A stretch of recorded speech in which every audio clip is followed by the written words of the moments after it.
पति अभी नहा ही रहा था कि तभी फ़ोन पर मैसेज टोन बजी। पत्नी मोबाइल के पास में ही खड़ी थी। उसका ध्यान फ़ोन की तरफ गया। उसने सहज ही फ़ोन उठाकर मैसेज पढ़ा। ही गुड मॉर्निंग डियर।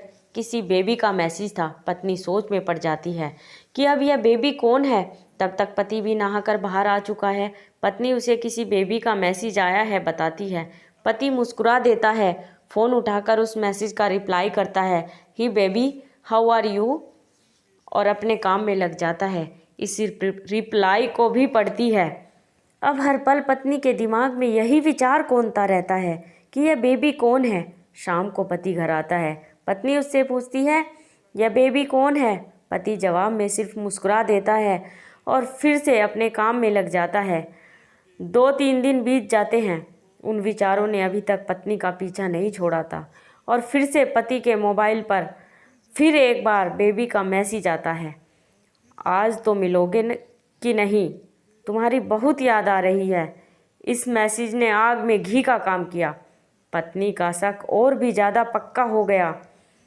बीच बीच में ऐसे मैसेज का आदान प्रदान होता रहता और पत्नी के मन में शक की जड़ें और गहरी होती गई। पति पूछने पर भी जवाब में सिर्फ मुस्कुराहट के और कुछ नहीं कहता। यह सब गुस्सा बनकर तब ज्वालामुखी की तरह फट पड़ता है जब एक दिन उसे अपने पति की जेब में सिनेमा की 2 टिकटें मिलती हैं। पत्नी अपने पति से बहुत झगड़ती है। पति उसे समझाने की कोशिश करता है लेकिन वह कोई भी बात सुनने को तैयार नहीं थी। पति को भी उस पर गुस्सा आ जाता है और यह झगड़ा और भी ज़्यादा बढ़ जाता है। गुस्से में पति घर से बाहर निकल जाता है। पत्नी का गुस्सा पति से कई गुना ज़्यादा है। तुरंत वो अपना सारा सामान पैक करती है। एक चिट्ठी लिखती है कि मैं मायके जा रही हूँ हमेशा के लिए, और पति का घर छोड़कर चली जाती है। गुस्सा शांत होने पर जब पति घर आता है तो चिट्ठी पढ़कर उसके होश उड़ जाते हैं। 10 दिन बीत जाते हैं और गांव के उस घर पर डोरबेल बजती है जहां पत्नी रहने चली गई है। पत्नी दरवाज़ा खोलती है। दरवाजे पर 10 साल की एक छोटी बच्ची हाथों में चिट्ठी लिए खड़ी है। वह पत्नी को वह चिट्ठी देती है।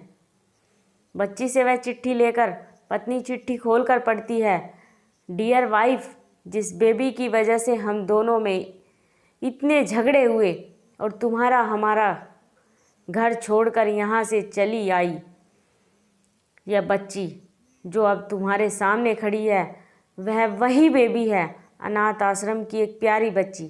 इसी के साथ मैं बातें करता था, सिनेमा जाता था। पहली बार जब तुमने बेबी के बारे में पूछा था तो मैंने जानबूझकर तुम्हें नहीं बताया था। सोचा था थोड़ा मजाक करता हूँ, देखता हूँ कि तुम कैसे रिएक्ट करती हो। लेकिन मैंने यह कभी नहीं सोचा था कि तुम्हारा शक इतना बढ़ जाएगा कि तुम घर ही छोड़ दोगी। हाँ, सबसे ज़रूरी बात, यह तो बेबी है, वह किसी और की नहीं बल्कि तुम्हारी ही बेटी है। रुको, अपने आप को संभालो और आगे की बात ध्यान से पढ़ो। हमारे शादी के 2 साल पहले की यह बात है। तुम अपने कॉलेज के लास्ट ईयर में थी।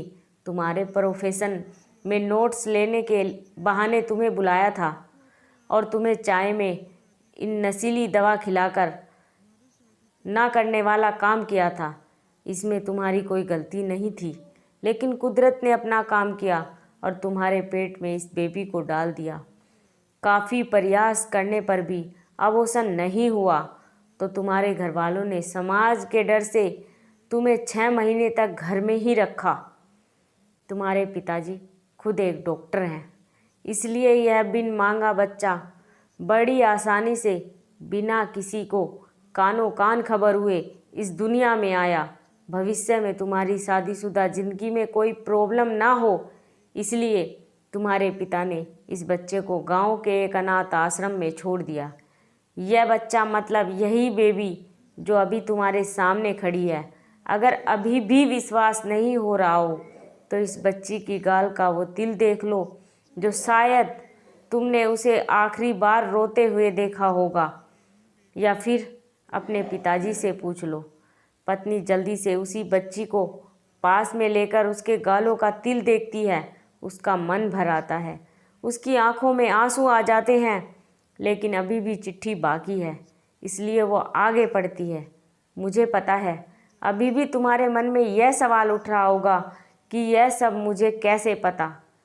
तुम्हें बता दूं कि यह सब तुम्हारे खुद के पिता ने ही अपने मन में उठ रहे पश्चाताप को शांत करने के लिए शादी के 1 महीने पहले मुझसे मिलकर सारी बातें मुझे बताई थी। उन्होंने यह भी कहा था कि अगर मैं चाहूँ तो शादी से इनकार कर सकता हूँ। मैंने तो स्वीकार किया, क्योंकि इस पूरी घटना में तुम्हारी कोई भी गलती नहीं थी और हमारी शादी हो गई।